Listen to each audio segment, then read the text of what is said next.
faw Toubactu officiel bis ni ki tey daal jàpp leen dootu leen amati benn jaaxle si wàllu info bu gaaw te wóor. salaamaaleykum ñu ngi nuyuwaat tous les patriotes du Sénégal de la diaspora et de l'intérieur du pays ñu ngi nuyu sunu section communale yi nga xamante ni bii ñoo dajale seen doole pour def parrainage bii ci fiche 111 muy Bassirou Diomaye Diakhar Faye mais bala may ñëw ci loolu dama bëggoon wax tous les patriotes yi nekk ci àdduna bi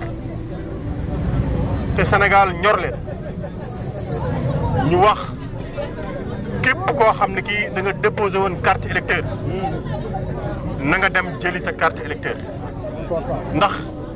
carte électeur yi nekk ci sous-préfecture yi wala ci préfecture yi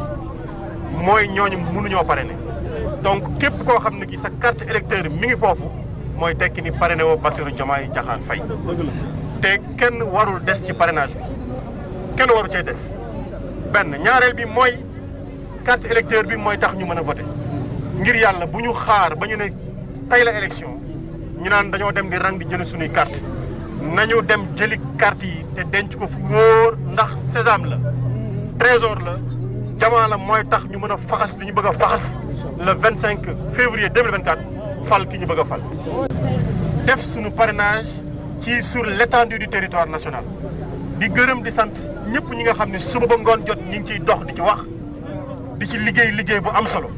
di def seen xaalis di def seen temps di def seen koom di def seen wërsëg di def seen ñaq ngir parrainage mën a am fi mu toll nii guddi na mais ñi ngi seetlu ni li ñu dox yëpp ñi ngi soog a pare fi mu toll nii pour lan pour parrainer Bassirou Diomaye Diakhar Faye ñuy wax ne ñun patriote benn mébét la ñu am di fàttali ne ak lu mën ci am benn candidat la ñu am amuñu plan A amuñu plan B benn plan la ñu am muy plan A à Z plan A Z nag togg bi lépp lay am ci biir moo tax lu ngeen gis jàpp leen ci togg bi la bokk mais ci cappaandaw ga jàpp leen li ñu bëgg mooy am nañ sant yàlla bu ñu sonn mukk bu ñu tay ma waxaat ko 89 jours moo des ngir ndam li lu fi nit muñ ci kaso bi lu fi nit muñ